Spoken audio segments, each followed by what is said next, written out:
You are listening to the Fly the W670 podcast. This is season 2. It's episode 61. Cubs Blue Jay Meatloaf. Don't forget to listen, download, review, and most importantly, subscribe to the podcast.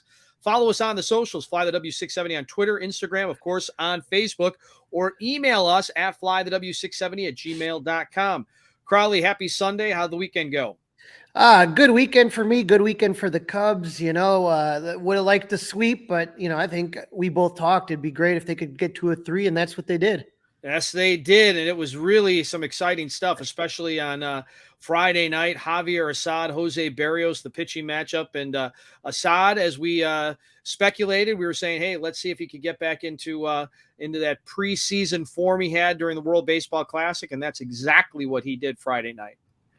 Yeah, and the other thing is that the Cubs offense really struggled in New York. They faced some mediocre pitchers like Carlos Carrasco and David Peterson. So how are they going to do against a good pitching staff of the Blue Jays? Well, in game 1, it turned out pretty darn good. In the first inning with 1 out, Nico Homer took Jose Berrios deep. Cubs are up 1-0. That's Nico's 9th homer of the season. Then Ian Happ singled, and the hottest player in baseball, Cody Bellinger, hit the 2nd home run of the inning. So the Cubs are up 3-0. The Cubs added in the top of the 4th when Dansby Swanson reached on a missed catch at first by Vladdy Guerrero, advanced to 3rd on a Jeimer Candelario single, and scored as the new and improved Seiya Suzuki doubled to score both Swanson and Candelario to put the Cubs up 5-0. Mike Tauchman would add 1 more in the inning with an RBI single to make it 6-0. Cubs offense scored 6 runs on 10 hits, 2 for 8 with runners in scoring position. They did leave 5 men on base. Nico went 2 for 5 with a homer. Happ was 2 for 4. Belly 2 for 4 with the 2-run belly bomb. And Seiya 1 for 3 with a walk and 2 RBIs. But like you said, the story of the game was Javier Assad. You're on the road. You got Stroman on the IL. Smiley's demoted to the bullpen. So you're handing the ball off to the long relief man, right? So, what do you got? Who knows? Maybe 3, 4, if you're lucky, 5 innings. Right. Well, Assad went above and beyond, going 7 innings. He only gave up 1 run on 4 hits with 2 Ks and 1 walk. He retired the last 10 batters he faced. And there was some great defense, too. In the bottom of the 3rd, Cody Bellinger makes a brilliant play to rob Paul DeJong of extra bases. This guy's not only a Gold Glover in center, he could easily be one at first as well. In the 7th, Ian Happ made a nice sliding catch to end the inning and end Assad's day. Fulmer and Alzolay finished it up, giving most of the bullpen another day's rest. But, when we talk back about Javier Assad, Dustin, in his past 11 appearances, which include 9 relief outings and 2 starts, he's posted a 1.09 ERA, holding opponents to a 162 batting average, striking out 27 and walking 13 in 33. He truly is one of the unsung heroes of this season. He really helped David Ross in that bullpen out. Yeah, he was huge. His effort was awesome.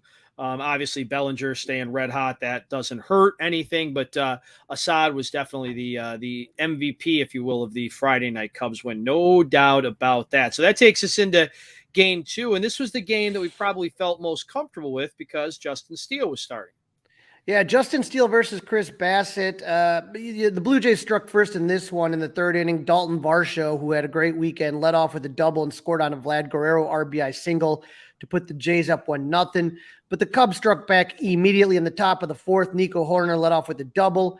Ian Happ walked and Cody Bellinger singled to tie the game up. And then with 2 on, Dansby Swanson hit a 3-run blast to make it 4-1. That home run, Dustin, makes Dansby the first Cub ever in history to hit a home run in 3 different countries in one season: U.S., England, and Canada. Yeah, pretty fun fact there. That's a fun fact. I like that. Yeah. A little bit of history on him. In the bottom of the 5th, the Blue Jays answered with a home run of their own with Merrifield with a 2-run blast to make it 4-3.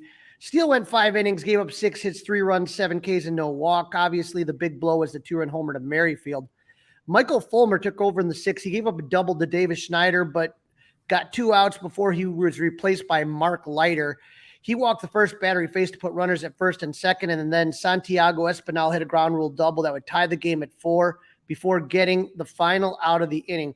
Now, Dustin, the Cubs offense didn't do much after the Swanson home run. They had 2 on in the 7th with 1 out, but Yan Gomes hit into a double play.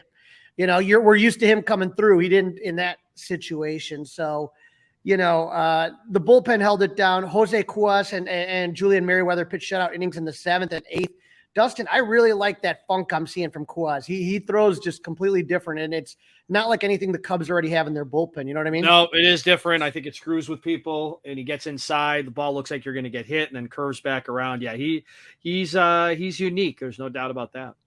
With the game tie in the ninth, Jordan Hicks comes in, and of course, Cody Bellinger hits a ground rule double to lead off the inning. Dansby Swanson would ground out, but then Christopher Morel, who's been struggling, he's been on our cold list, all that stuff. He hit a double to left to put the Cubs up 5-4. Unfortunately, the Cubs couldn't get the insurance run in, but Albert Alzolay comes in the ninth for a 1-2-3 inning for the save. Adbert has converted 12 consecutive saves. I don't know at what point David Ross is going to consider calling him the closer, but I think he's got a lock on that right now. Yeah, I think he's the closer. Yeah, I think he can have that title, no doubt about it. The Cubs offense scored 5 runs on 7 hits. They went 3 for 7 with runners in scoring position. They left 3 men on base. Horner and Bellinger went both 2 for 4, and Dansby had that big hit, the 3-run homer. Again, Bellinger, wow, right? I mean, my goodness, it's like a video game watching this guy lately. Yeah, he's putting up MVP numbers right now. I don't, it's you wonder, because you and I, we look at the hot colds and I try to look at trends, 7-day, 15-day, 30-day, and I'm wondering, this guy just can't keep doing this forever, but he keeps doing it. He keeps doing it. He keeps on keeping on. So the Cubs now have won the series, Crawly. You're feeling pretty good. It takes us into Sunday. We got Jameson Taillon going for the Cubbies. Yeah, Taillon versus Hyun Jin Ryu. This was one we weren't sure how Ryu was going to do coming out, his third start after some Tommy John surgery. And we're feeling good, right? Like you said, going for the sweep. Cubs have one of their hottest pitchers on the mound, Jameson Taillon. Since July 7th, JMO was 5-0 with 3 quality starts, a 2.17 ERA. And things look good early for the Cubs. With 1 out, Horner walked. Happ reached on an error by Brandon Belt. We talked about Toronto having one of the best defenses in all of baseball. And Bellinger was human. He actually lined out, but Dansby Swanson, who had a good weekend, hit a clutch 2-out double, and the Cubs were up 2-0. Unfortunately, that lead didn't last long in the bottom of the second. Kevin Biggio singled. I didn't think Patrick Wisdom played the ball really well. Danny Jansen was hit by a pitch, and with 2 out, Dalton Varsho homered, and the Cubs were now down 3-2. Taillon got the next 2 outs, but then gave up a single to Merrifield. He walked Brandon Belt, gives up singles to Vladimir Guerrero and George Springer, and the Cubs ended up with down 5-2 by the end of the inning, right? Yeah, it didn't feel very good. I mean, that inning, you just felt like it wasn't going to get any better. Right, but Dustin, I'm kind of curious with you on this one, because now all of a sudden, right, so Taillon gives up a lot, he gives up the 5 runs in that inning, and you're going, oh boy, right? And so he gets through the 3rd inning, okay, but now, when you get into the 4th, Taillon comes out. Now he's facing the Blue Jays lineup for a 3rd time, right? Yep. And he, I don't know. I just, the offense has done enough for me right now to say, hey, just keep them close. Don't let games get out of hand. I don't know if I would have allowed Taillon to face that Blue Jays lineup for a 3rd time. David Ross thought it would be a good idea. It didn't go so well. No, I think I almost felt like at that point he had kind of given up on the game. That's why he left him in there. But right? why give up at 5-2 is what I'm asking with the way they've been playing lately. Yeah, you're right. I can't argue with you. It's something that it's definitely something to talk about. There's no doubt about that. That's why we're here to discuss these things. But that's just my opinion. I felt like he just had given up at that point. It's the only thing. I mean, it's the only thing that makes any sense. Why they had already figured Taillon out, right? Yeah, he clearly didn't have it. All his pitches did not look good. He clearly didn't have it. They already saw him twice and tagged him for 5 runs. What did you think was going to go different? Exactly. You know what I mean? Well, and it went the same, right? As they left him out there. Yeah. The first 3 batters he faced singled. Merrifield scores to make it 6-2. Hayden Wisniewski came in. He walked the first batter he faced. He got the next 2 batters out, but gave up a 2-run single to Dalton Varsho to make it 8-2. Just the other thing too, Dalton Varsho game. Right. Is that you have the day off tomorrow too. You know what I mean? So there was just so much that they could have done that I just don't understand why they did. Jameson finished the day pitching 3 innings. He went into the 4th. He gave up 8 runs on 8 hits, 2 walks, 2 Ks. We talked about how good he had been doing. So I'm just hoping that this is a blip on the radar and he continues hopefully doing well, but it was not pretty today. No, and arguably because of where they're at right now, this could have been his worst outing so far. Right. Patrick Wisdom hit a 2-run homer in the 7th. That's Wisdom's 3rd consecutive season with 20-plus home runs. Drew Smiley pitched in relief in the 6th inning. That was the first time that's a true relief appearance, not using the opener stuff, since October 2nd, 2021. He gave up 1 hit and 1 walk, but no runs. Caleb Killian struggled massively coming in the 9th. He gave up 3 runs on 3 hits with 1 K. He hit 2 batters and threw a wild pitch. Cubs defense was kind of sloppy. Nico and Magical each committed an error. There were other plays that weren't errors, but I don't know what it was. It just was.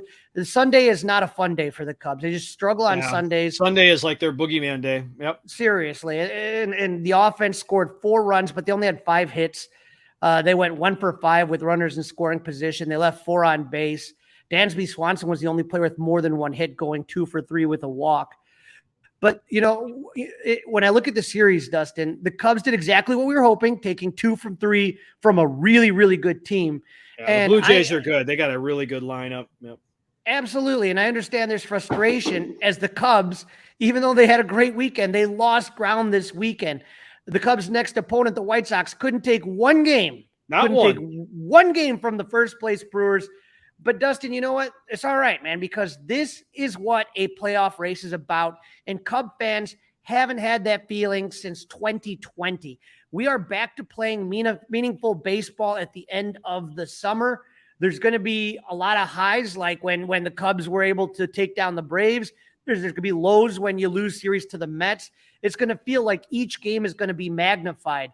And it's going to be that way for the next 6 weeks. But I'd rather it be like that than having a team be out in May and have no chance. We're still having a lot of fun, and hopefully the Cubs can continue doing well. No, well said. Absolutely. The Cubs are going to be playing meaningful baseball for at least the next 4 weeks or so, and it's time to buckle up and hang on and see where this wild ride will take us.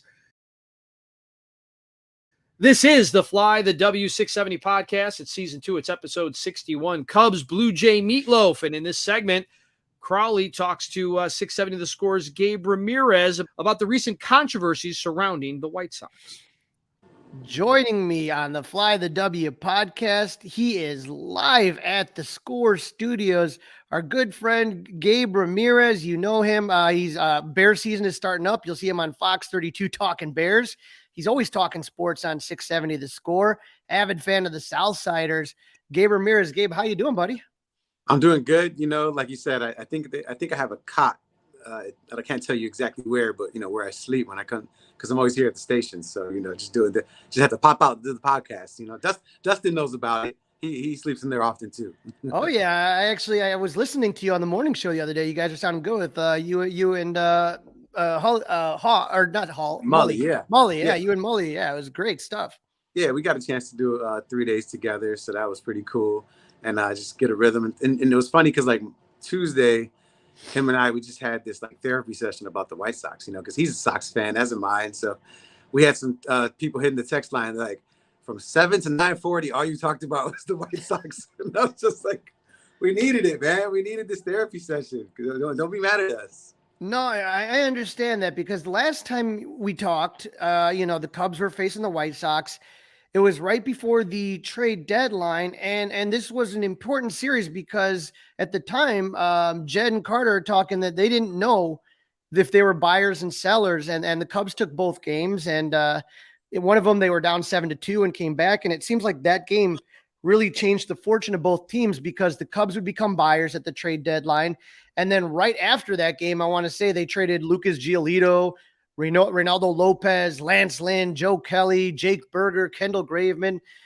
From Rick Hahn, he's saying this is a retool rather than a rebuild. So different than when the Cubs basically traded everybody. You guys still got some, Yohan Moncada, Luis Roberts, sure, and Eloy and stuff.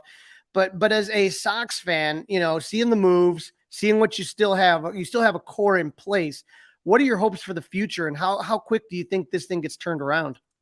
Yeah, that's a great question, Crawly. It's just, I think it's one of those things where, I don't know, if you've ever been in a bad relationship and somebody says they're going to change and then they change something and you still have your guard up, right? Because you're just not certain that it's going to be that way forever. And so they still have some moves to make, right? And so for someone to really be emotionally reinvested in the team, you have to see what the next step looks like for the Chicago White Sox. And so if you call it a retool, sure, hey, I hear you, whatever.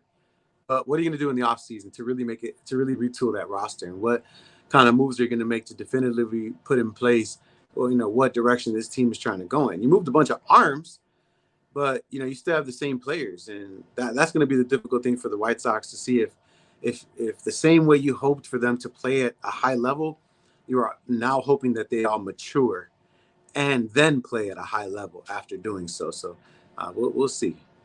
Now, after another player that was traded was reliever Kenyon Middleton, and he kind of shocked the baseball world. He was talking with Jesse Rogers, and he had some pretty harsh comments about the culture of the White Sox. He said there's no accountability, players asleep in the bullpen, people would miss meetings, fights in the locker room.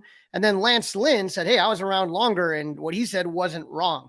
Now, Rick Hahn and Pedro Grifol are denying this.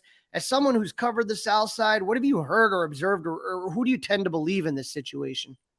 Yeah, I think I'll even just answer it from a fan's perspective. Crawly, it's like seeing what's been going on with the team for the last couple of years. You have to think that there's something going on, right? And you can't really put your finger on it. No one's ever really came out and said exactly what it was. So when you see the things starting to fall apart, right? If they were to do a 30 for 30 on the last 3 seasons of the Chicago White Sox, like these are the things that would be released. So it doesn't surprise me, that there's no accountability there. It doesn't especially when you're pinning it to the success of the team, right? If the team was doing well and you told me there was no accountability, I'm like, I don't believe that. But the team sucks. So when you're trying to figure out why do they suck? Well, they lack discipline. Okay, that makes sense to me, right? There's the coach is taking the wrong approach in dealing with the team. He's doing pat on the back instead of kicking the butt, right? And I think so again, those to me sound like answers as to why the team sucks in the present. So I believe that stuff.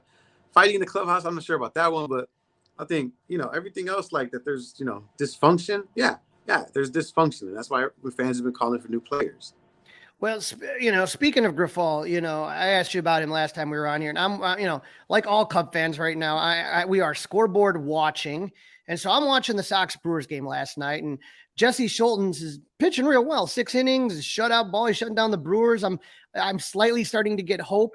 But then all of a sudden, like at the end of 6, it looks like he's running out of gas. He comes out in the 7th, gives up a walk, a single. He gets an out, gives up a double, and the game is tied. And the Brewers would score one more. The Sox would lose 3-2. I'm wondering why he let him back out in the 7th. But with 2/3 of the season done, how would you grade Pedro Grifol so far? And do you think he comes back for a second season? I mean, first off, he's most certainly going to come back for a second season. I think, anybody in any position, right?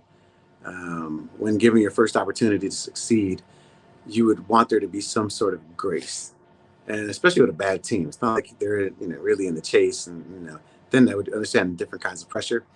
But that still doesn't take away from how we're able to grade and assess his performance in the first year. And I think when you're looking at Pedro Grifol, it'd be hard to give him anything other than a D, right? I think both things can be true. You had a very bad year, but I also think that not you in particular, but people as a whole should be given an opportunity to right their wrongs, specifically in a managerial position, right? Like if I went out, like, all right, little humble brag, right? Like, so I did Hulu, Lollapalooza coverage over the weekend that just was here, right? So I'm on TV, first time on Hulu. They've been doing this for 8 years. I'm the new host. My first interview, horrible, right? It was like 1 minute and 30 seconds. It was supposed to be like 3.5, 4 minutes. The guys were talking about like demonic possession and all this other thing and using love in seances and stuff. It threw me off, right? But thank God they didn't say like, no, you're done, dude. Like you can't do this anymore, right? End up finishing off the weekend, getting an opportunity to finish strong, so much so that they asked me back to go do Austin City Limits in October, right? So again, it's not just Pedro Grifol, it's anyone, right? I would want anyone to get that grace to be able to fix whatever it is that they did wrong, learn from those mistakes, and then get the opportunity to see how they respond and then you can fire them after that. They still suck. If they suck after that, you can do that. So I hope that's not the case for Pedro. I hope he really does, settle in and figure out what his coaching style is and what best suits him, and then try to implement that instead of trying to find out what a team is like and trying to adjust the team. I think that's the mistake that he made this season. And again, everybody knows the history of Reinsdorf and not firing anybody. But do you think either A, Rick Hahn comes back, or do you think he may choose to step away from this situation? Yeah, I mean, honestly, I think, again, I'll answer this from a fan's perspective. That's the beauty of my role, is that I would want Kenny and Rick to both just step away, right? I would like there to be just, one of my bosses, one of my favorite quotes that my boss said when talking about change in the media industry is that sometimes you just need a fresh coat of paint. But the same thing can't just be for talent. It should also be for upper management. And sometimes in an organization, you just need a fresh coat of paint. And I think that's what would benefit. That's what the White Sox could benefit from. Just bring new eyes, fresh faces. Look how much energy is visible in the Chicago Bears organization and in the fan base from what Ryan Poles, Matt Eberflus, Kevin Warren has done. Just a brand new regime, fresh coat of paint, whatever it looks like, right? Same thing could be true for the Chicago White Sox. And I just think, for me, again, I would hope that Hahn's not there. I would hope Kenny Williams not there. But like you pointed out in the beginning, Crawly, Reinsdorf is not known to be that kind of dude. Now, one guy that's had probably just a bizarre season as I can remember in baseball, Tim Anderson. He takes one in the job by Jose Ramirez. There's part of me that just feels bad for the human being. And I know some of it's his own fault, but I'm taking a look at this thing. And after that whole fight happened, he had like this weird, stream of conscious tweet stream that I don't even know what was going on. How concerned are you for both Tim Anderson, the player, and Tim Anderson, the human being? That's a great question. I think that if you are a real Sox fan, then you really are concerned with the overall well-being of Tim Anderson from a mental health standpoint, from a baseball standpoint. I mean, he is a good dude. I mean, so like I said, I wear his clothing line. Like, I was all about Tim Anderson, changing the game, bat flipping, like the whole thing. I was all for it. And then I felt like he had the opportunity to really use leadership as a tool to continue to grow his story. And I feel like he failed in that moment to do that. I'm sure I don't know how it feels, but I would have wanted him to do something like that, right? Like, you know what? This is my team. I'm the glue guy on this team. I might not be. Ozzy said it best. I had a chance to talk to Ozzy on this week. He said, you can be a leader. Like, Paul Konerko wasn't some loud leader, right? He was a more quiet guy, but he led with his work ethic and he led with his bat. And, you could be that if you're Tim Anderson. You ain't got to be a super loud guy, but you can bat 333 and make sure everybody's on point and keeping everybody responsible and holding them accountable. And so, like, that part of it sucks. And I think that ultimately, Tim is going to be better wherever else he goes that's outside of the White Sox organization. It's a bad relationship. I think he has, bad feelings here, and he is a good baseball player. We all know that. So I think, given the opportunity to be somewhere else, I think he'll be successful, and hopefully, the White Sox ultimately get something in return for him because he is a good baseball player. Now, you finish up the series with the Brewers today, and Cub fans have been banging their heads on the table because I think the Sox lost the first game in extras, I think in the 10th inning. And then yesterday they let that one slip away when they were leading all the way up until the 7th inning. Today you got former Cub Dylan Cease going up against Freddie Peralta. Talk to me about Dylan Cease. What's been going on with him this season, and what are you hoping for today? Yeah, I mean, it's unfortunate that Dylan wasn't able to put together or mirror, his season from last year. That part, is not cool. But I think Dylan is hard on himself, and I think that when he finds himself in a rut, he gets down. And I think that there's some instances where he's getting removed from the game quicker than he would like. He's like, hey, we're not in a race. Let me pitch. I'm a pitcher. I only come out here every 5 days. Don't take me out after 5. Give me 6. We're down 2, 3, whatever. I don't care.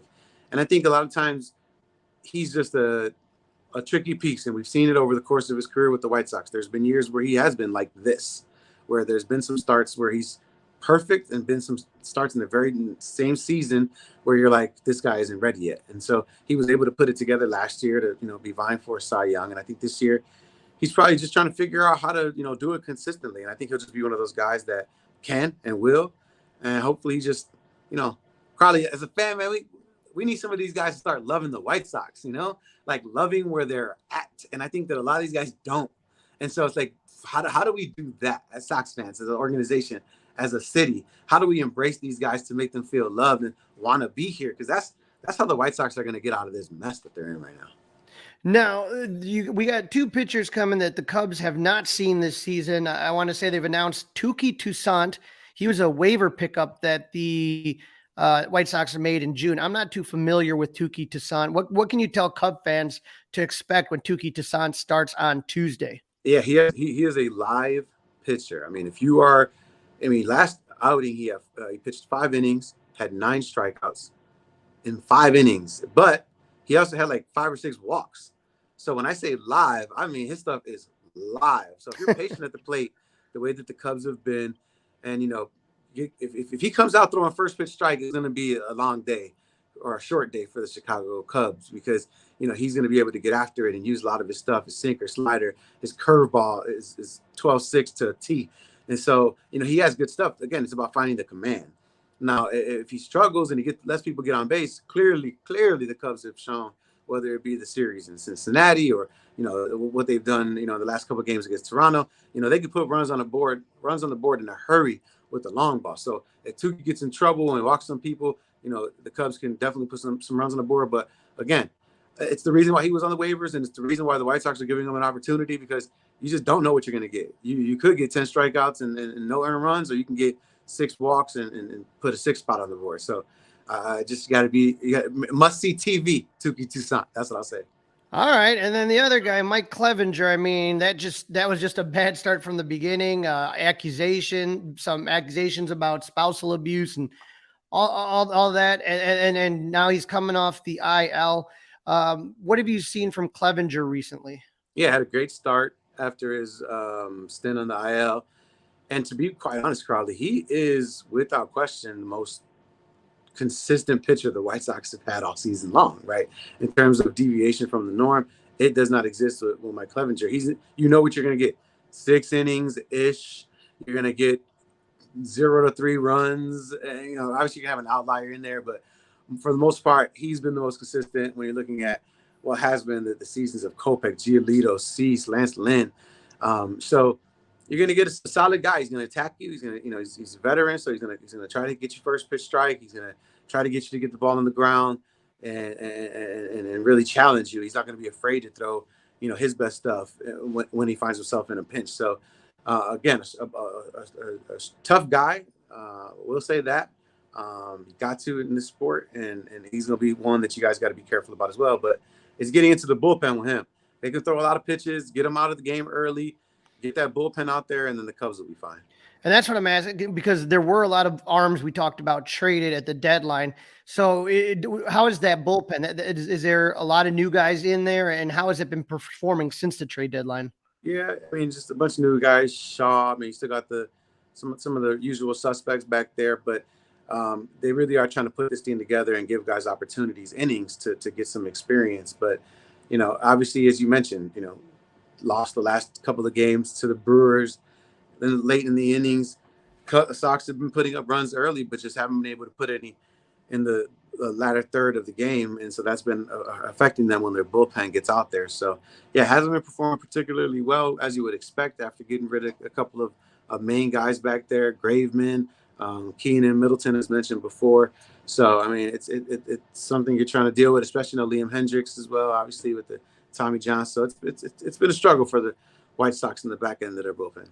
Now, the reason, Gabe, you are in the Score Studios, and this is something that's really fun, especially for Cubs fans, is you get to do pre and post games. You've been doing it all weekend, right? Yeah. And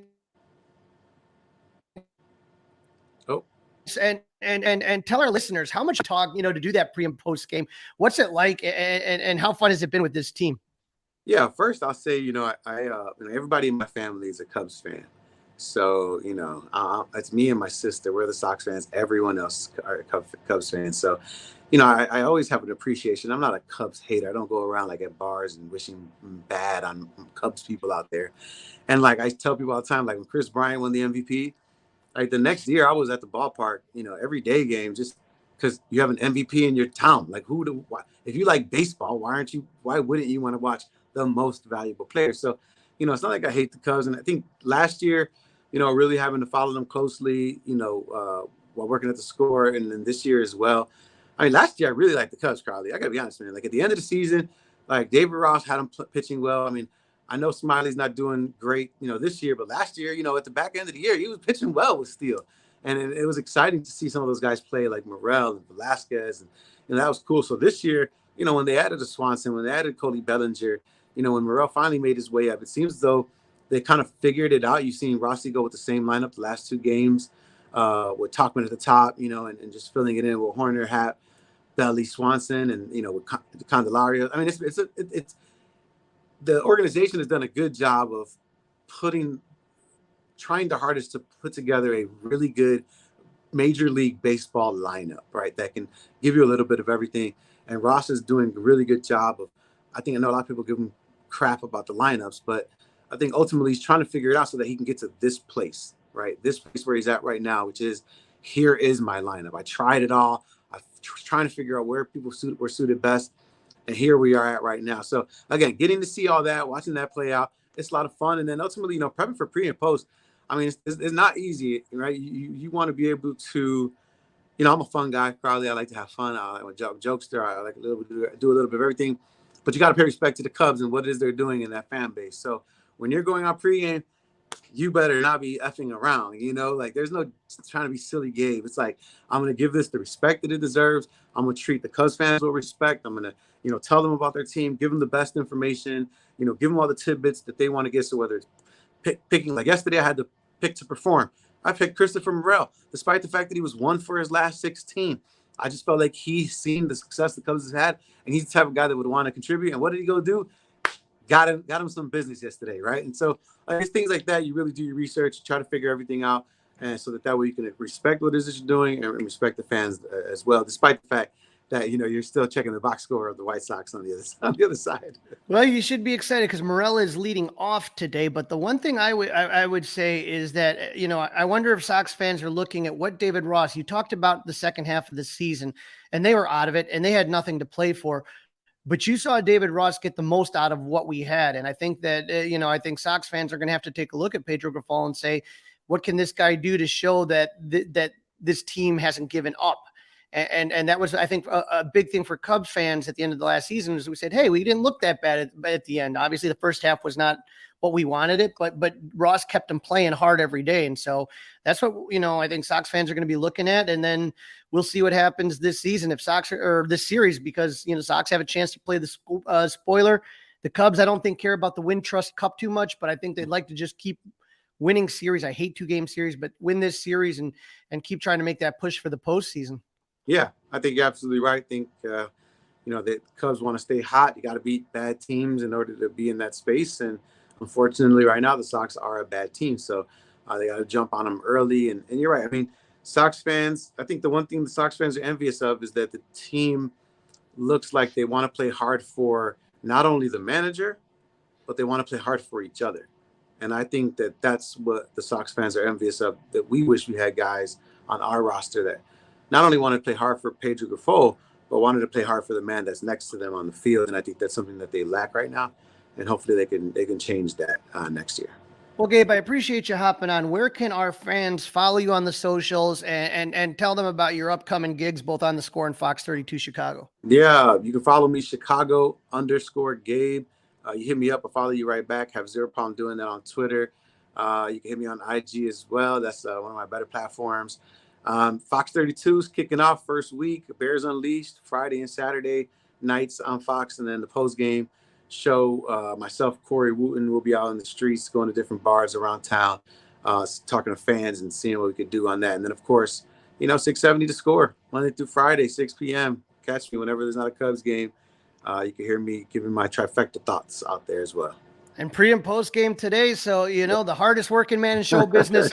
Gabe, thanks for giving us a couple minutes, and good luck to the White Sox the rest of the season after they play the Cubs. I hear that, man. All right, have a good one, Crawly. This is the Fly the W670 podcast. It's episode 61. It's season 2. Crawly, great job with Gabe Ramirez. And let's get into the roster moves, talk a little preview with the White Sox coming to Wrigley, and a little bit about the standings. You're talking standings. As I said earlier, unfortunately, the Cubs won 2 of 3, but they lost a game because Milwaukee's on a 4-game streak. Couldn't take the White Sox could not take one from the Brewers, even though they had plenty of opportunities. So Milwaukee's 65 and 54. The Cubs are 3.5 games back at 61 and 57. Cincinnati at 61 and 58. Pittsburgh 53 and 64, and St. Louis still in the basement at 52 and 66. But when we take a look at the wild card standings, the Cubs, if the season ended today, would be on the outside. They are half a game back of the Miami Marlins, who made an epic comeback against the Yankees today. Yep. Frustrating that they did it, but Philadelphia is leading the wild card but they've lost 2 in a row. So this is how, like I said, it's going to be. But one thing I want you to take a look at the wild card teams, when you look at the Cubs, they're 6 and 4 in their last 10. Cincinnati 2 and 8. So they're clearly struggling. Arizona 1 for 9. They were on an awful, abysmal losing streak. Yeah. And now take a look. San Diego's kind of coming into the picture a little bit. They're 5 games back. But again, if you take 2 or 3 of these series, it's gonna be fine. Yep, it will be fine. Keep winning series. That's what it's all about. And now we've got some good news on Marcus Stroman. Looks like he might be able to pitch on Wednesday against the White Sox at Wrigley. Yeah, he pitched a 50-pitch bullpen session in Toronto. David Ross says he is on track to make that start. He said, quote, "All signs point to he'll be ready Wednesday. I'm pretty optimistic. Things pop up. Things can happen in between now and then, but the bullpen went good." So that's that. Brad Boxberger will pitch in an Arizona Complex League game on Monday, so that's competitive. He's going to be pitching to a batter in a game situation. It's much more controlled. But if you could get a healthy Boxberger back, I mean, there's still time that he could be valuable to this team. Nick Birdie joining up with the I-Cubs for a AAA rehab assignment. He had the appendicitis. So, Boxberger's the one I keep kind of looking at. And I don't know if we got to see what he really can do. But if he can come back healthy, boy, would that be a big boon for the Cubs bullpen. Yeah, I know they were very high on him coming out. And since we might have some meaningful games going on against the Cubs and Brewers, his old team, let's see if he could get involved in some of that. All right, your favorite, Crawly, an even-numbered series, 2 games with the White Sox to satisfy us Tuesday and Wednesday this week. I will be going Tuesday night, so that'll be exciting. But the last time the Cubs faced the White Sox, they took both games at the Cell. Kyle Hendricks took on Michael Kopech in game 1. Dansby Swanson had 2 home runs. Chris Morel and Nico Homer both homered. And you remember Seiya Suzuki robbed Yoan Moncada of a grand slam. Yep. Mm-hmm. So the Cubs won this one 4-3. Game 2 looked bad for the Cubs. Marcus Stroman against Lance Lynn. Stroman was rocked for 7 runs in 3.1 innings. Cubs round 7-2, but they stormed back for 6 runs in the 5th, took an 8-7 lead. They're going to go on to win this one 10-7. Horner and Happich had 2 hits and drove in 2 runs.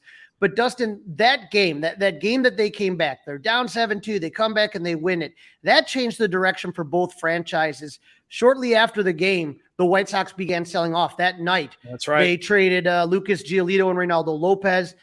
Rick Hahn would go on to trade Lance Lynn, Joe Kelly, Kendall Graveman, and Jake Berger. They're all traded. And for the Cubs, that White Sox series happened between 2 series with the Cardinals.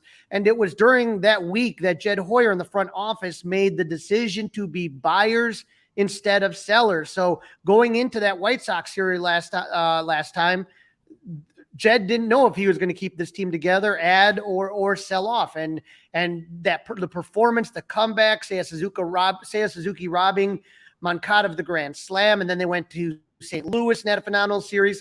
Talkman with a game-saving catch, at the end of the game in the 9th inning, and the decision was made to roll with this team, and so that's going to be really important. Now, the White Sox are currently in 4th in the AL Central, the worst division in baseball, with a record of 47-72. They are 14.5 games back of Minnesota. They just got swept, like I said, by the Milwaukee Brewers. and 4-6 in their last 10 games. They had the Brewers all the time. I think in all 3 games, I remember, one was an extra inning game, one they were up 2-0 in the 7th inning, but the Brewers were never scared of the White Sox. They knew they would take it, and they sure did. Yes, they did. Yes, they did. So, this series though, it's still missing something, right? It just doesn't have the juice that I so desire when these two teams get together. I hate these midweek night games. Whoever wins the Wintrust Cup doesn't do it for you?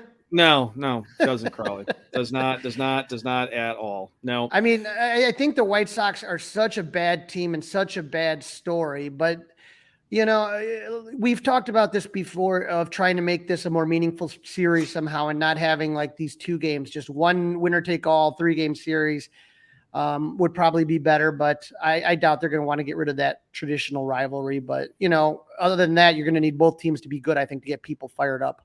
Yep. Both teams need to be good. You're no doubt about that to get people fired up. Let's put it this way, Crawly. It's definitely not what it used to be. Okay. There's no doubt about that. It's not what it used to be. So we've got the off day on Monday. Then Tuesday, we've got the first game, and then Kyle Hendricks is going to go for the Cubs. Yep, that will be the game that I am at. I am super excited because, I know it's not the same as it used to be, but I still like a good old Cubs-White Sox matchup to go there. And I can wear my 2007 shirt of Barrett hitting Przinsky that says, "Who said the Cubs can't hit?" That's a classic, Dustin. That doesn't go out of style. But when we talk about the professor is 4-6 with a 3.96 ERA. You're looking at his last 3 starts against the Mets. He went 5 innings, gave up 2 earned runs, had an awful start. We talked about the Braves are his boogeyman. He went 4 innings in that one, gave up 8 hits, 7 earned runs. But against St. Louis, who he does really well against, he went 7 innings pitched and gave up 2 earned runs. So 2 out of his last 3 starts were really good. It's just that one start in the middle was just awful. Yeah, and Touki Toussaint's no great shakes. He gives up a lot of runs. You can touch him with some home runs. Touki, as well. Right. And Toussaint was DFA'd on June 17th by the Guardians. So the White Sox signed him on June 20th. And with Lynn and Giolito now gone, they got some room in the bullpen. Now, here's the thing about Toussaint, like you said, he gives up home runs. He is a guy whose stuff is electric, but he doesn't have control of it. And that's the problem is that, you look at the numbers. He's 1-5 with a 4.27 ERA.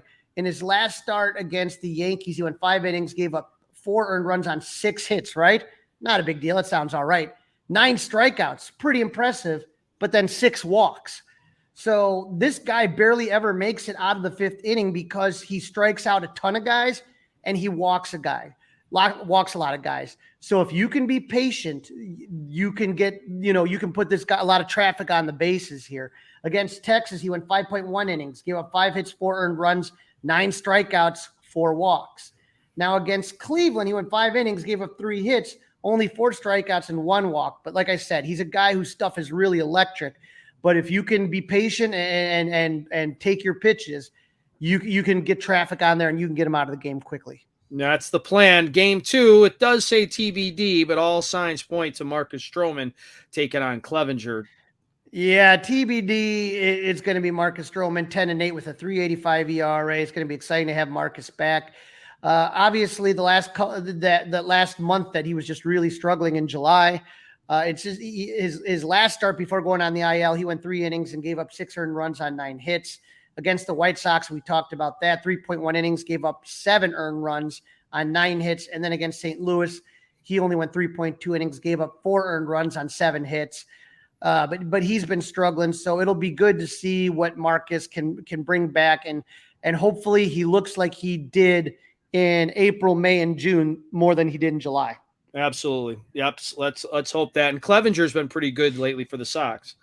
Yeah. So when you talk all things considered, when you talk about Clevenger, when I was talking to Gabe Ramirez in the second segment, it really is. He's been one of the most consistent guys out of the White Sox rotation. Now, he did get injured, and so he was gone for a little bit. June 16th, he was placed on the 15-day IL, and then he came back activated on July 29th. So in his last 3 starts, when we're looking at Clevenger against the Yankees, he went 6 innings pitched, gave up only 1 earned run. He struck out 6 and walked 3. So good start there against Cleveland. He went 5 innings, gave up 3 earned runs, 8 hits. And then he had another start against Cleveland right before that where he went 5 innings, gave up 2 hits and 0 earned runs. The key, Dustin, really in this 2-game series is not letting any of these pitchers go deep, these starting pitchers, because the bullpen has been it has completely been traded away, completely decimated by injury. That's awful. Yeah. If you can get into that bullpen, you can do damage. You lost Liam Hendricks, he's gone in there. You lost Joe Kelly, he's not there. So a lot of these guys that they used, Joe Kelly, Kendall Graveman, the guy that was Middleton who went to New York. Yep. A lot of their key bullpen pieces are gone. So don't let either of these guys have their way with you, because you can do damage. That bullpen, nobody really kind of knows what their role is. They're trying out all sorts of new guys. It's a mess. It's a mess. All right, the hots and the nots. Let's go. All righty. So for your Chicago Cubs, we got some hot players on here. We got Nico Horner, who's 9 for his last 23 with a home run and an RBI, slashing 391, 462, 555. Seiya Suzuki, is he fixed? Looks pretty good so far. 6 for 16 with 1 home run and 3 RBIs, slashing 375, 412, 750. And we just got to include Cody Bellinger, even though he's not hitting 500 anymore, but he's still 8 for 22 with 2 home runs and 6 RBIs. Slashing 364, 391, but his slug is up to 662, so that is looking mighty nice. Mighty nice indeed. Dansby Swanson, unfortunately, on the knot, but he's been okay. He's gotten hits in situations that have been good, but one of the hits he got, I think that led to some runs were unearned. That was Ian Happ's hit that allowed him, but he's 3 for his last 22. He has 1 home run and 5 RBI, so that is helping. But 7 strikeouts, Dustin, to 1 walk. That number's still got to improve. Yep. Striking out too much. Yep. He's slashing 136, 174, 318. Ian Happ, we talked about last show, still batting third. He's 3 for his last 24 with no home runs, no RBIs, slashing 125, 160, 125.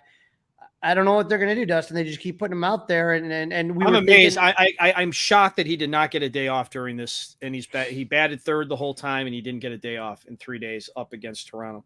Shocked. No, absolutely shocked by that. So we'll see what happens. Christopher Morel, 2 for his last 21 with a home run. Yeah, but he was so clutch on Saturday, Crawly. He had that clutch hit on Saturday. Had the clutch hit, but he's slashing .095, 240, 286. But that double sure did help the Cubs take the series. All right, over on the White Sox side, they actually have somebody that's hot? Let me dig. How about Andrew Vaughn, 8 for his last 24 with a home run, 3 RBI, slashing 333, 333, 458. Yoan Moncada, 7 for his last 22 with a home run and 3 RBIs, slashing 318, 400, and 591. So watch out for Vaughn and Moncada. All right. Tim Anderson still struggling. Tim Anderson, 2 for his last 14, 0 home runs, 2 RBIs. The guy is slashing a paltry 143, 284, 143. You kind of wonder, same thing we're talking about with Ian Happ. Why is Tim Anderson always at the top of the lineup? You know what I mean? No, I don't get it. It's like they're afraid of him. Like it's like in his contract that he has to bat in a certain, 1 or 2 every night. I don't understand it at all. Right, and then their big ticket guy, Andrew Benintendi, who's like the most nondescript baseball player out there.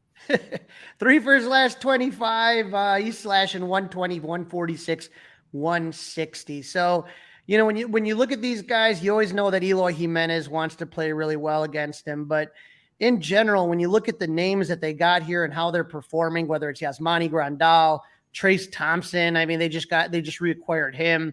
Elvis Andrus, Elvis is still in the building. He's okay. But, it's a team that's struggling. You know what I mean? Absolutely. All right, let's predict it, Crawly. I'll go first. I say the Cubs take both of these games. I have no pressure, no doubt that they're going to take these 2 games. The White Sox don't scare me at all. Oh boy. I'm a little worried about, I don't know. I'm going to go with a split. I think it's going to be a split. I think the White Sox are going to try. They're going to do this one for pride. They're going to try to split it. I'm worried that one of these guys, either Tukey or Clevenger, I don't know which one, but I think one of these guys scares me that they may go like 7 or 8. All right. Not liking your pessimism there, Crawly. Not liking that pessimistic attitude at all. All right, so Crawly sees a split. I see a sweep. That's a wrap. Don't forget to listen, download, review, and subscribe to the Fly the W podcast. Follow us on the socials, Fly the W on Facebook, Instagram. You can also email us, flythew670@gmail.com, and you can watch us on YouTube by subscribing to the 670 The Score YouTube channel. Crawly, enjoy what's left of your Sunday. Have a good back to work week for you as your summer is almost over. Yeah, but I will be still at Wrigley, so I hope some of you join me. We have a beer and we can both chant, "Go Cubs." Hey guys, it's Crawly. Thanks for watching. If you enjoyed this video, please don't forget to give it a thumbs up and subscribe to our channel for more content like this. If you want to see more of our videos, be sure to check out our playlist and let us know what you think in the comments below. Also, don't forget to follow us on social media to stay up to date with our latest episodes. Links are in the description. Thanks again for watching, and we'll see you in the next video. Go Cubs!